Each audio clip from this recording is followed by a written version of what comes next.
অন্ধকার জনপদের সেই পুরনো আতঙ্ক কি আবার ফিরছে? পাবনার আটঘরিয়া ও আতাইকুলার মোড়ে মোড়ে এখন একটি আলোচনার বিষয়, নিষিদ্ধ ঘোষিত চরমপন্থীদের এই পোস্টার। দুনিয়ার সর্বহারা এক হও স্লোগানে স্লোগানে ছেয়ে গেছে দেয়াল, যা স্থানীয়দের মনে নতুন করে শঙ্কার বীজ বুনেছে। এক সময়ে রক্তাক্ত জনপদ পাবনা, যেখানে পূর্ব বাংলার কমিউনিস্ট পার্টি সর্বহারা কিংবা নকশালপন্থীদের দাপটে থমকে থাকত জনজীবন। 2010 সালের ডালারচরে 4 পুলিশ হত্যা ছিল সেই নৃশংসতার এক কালো অধ্যায়। তবে 2019 সালে প্রায় 600 চরমপন্থী আত্মসমর্পণের মধ্য দিয়ে অনেকটা শান্ত হয়ে এসেছিল এই অঞ্চল।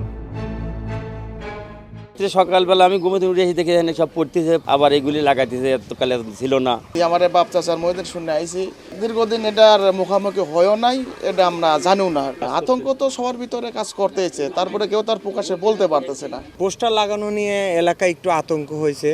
আশা করি এই সরকার এই বিষয়গুলো নিয়ে কাজ করবে, চরমপন্থীরা যাতে ফিরে না আসে সে বিষয়ে সরকার এবং আমাদের স্বরাষ্ট্রমন্ত্রী এ বিষয়ে কোনো পদক্ষেপ নেবে। আমরা এলাকাবাসী সহ সবাই সতর্ক, যারা লোকজন আছে সবাই এ বিষয়ে আশাবাদী।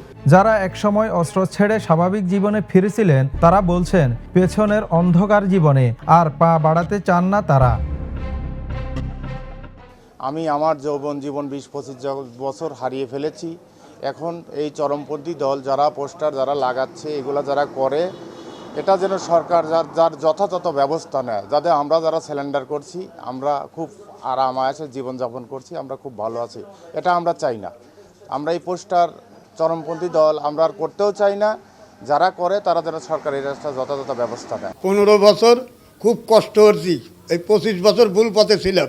আমরা সিলিন্ডার হইলাম, সিলিন্ডার হয়ে খায়া শান্তি পাচ্ছি, শুয়ে শান্তি পাচ্ছি, সব জায়গায় আমরা শান্তি পাচ্ছি। আমাদেরকে সবাই সন্দেহ করেছে, আমরা কোনো জায়গায় ঘরের বাইরে বের হতে পারি নাই। তো এখন আমরা খুব আনন্দে আছি, খুব সুখে আছি। এক মুঠো ভাত না খেলেও অনেক শান্তিতে আছি। সরকারের কথা শুনে সিলিন্ডার হয়ে বর্তমানে এখন আমরা খুব সুখী আছি, শান্তিতে আছি। আপনারা যারা এইসব পথে যেতে চাচ্ছেন, বিপদ রাস্তায় যেতে চাচ্ছেন, তারা এই রাস্তা থেকে ফিরে আসেন। এটাই সবার জন্য মঙ্গল, সাধারণ মানুষের জন্য মঙ্গল, সবার জন্যই। আমরা চাইবো প্রশাসন এই বিষয়টা যারা পোস্টার লাগাচ্ছে বা এর সাথে সম্পর্কিত হতে চাচ্ছে, আইনগতভাবে তাদের যে ব্যবস্থা হয় প্রশাসন লিগ, এটাই আমাদের কাম্য। এদিকে পুলিশ বলছে অস্থিতিশীল পরিবেশ তৈরির কোনো সুযোগ কাউকে দেওয়া হবে না। আমাদের সংশ্লিষ্ট থানা এবং জেলা সদর থেকে আমি লোক পাঠাইছি, গিয়ে door to door, people to people, এবং যারা ওখানে স্টেক হোল্ডার আছেন, সাধারণ মানুষ আছেন, বিভিন্ন প্রতিষ্ঠান আছেন, তাদের সঙ্গে এখানে কথা বলছেন। পাশাপাশি এইসব অঞ্চলে যে প্রত্যন্ত যারা বিলে কাজ করেন তাদের সঙ্গে আমরা কথা কমিউনিকেশন করতেছি, বিষয়টা কী, এবং এটা আমরা জানছি, আমরা তথ্য শাসন করছি, আমরা ডিটেক্ট করব, অর্থ 100% ডিটেক্ট করবো, এটা এই ক্যাপাসিটি আমাদের আছে।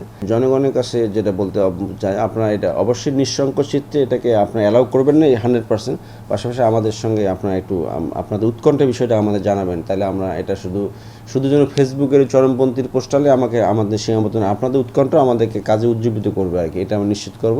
অচিরেই যদি কিছু ওরা যদি করেও থাকে, এটা আমরা ডিটেকশন করব এবং আইনগতভাবে ব্যবস্থা নেব।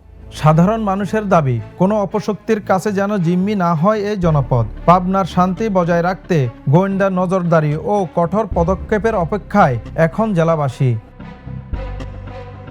Desk report, the news.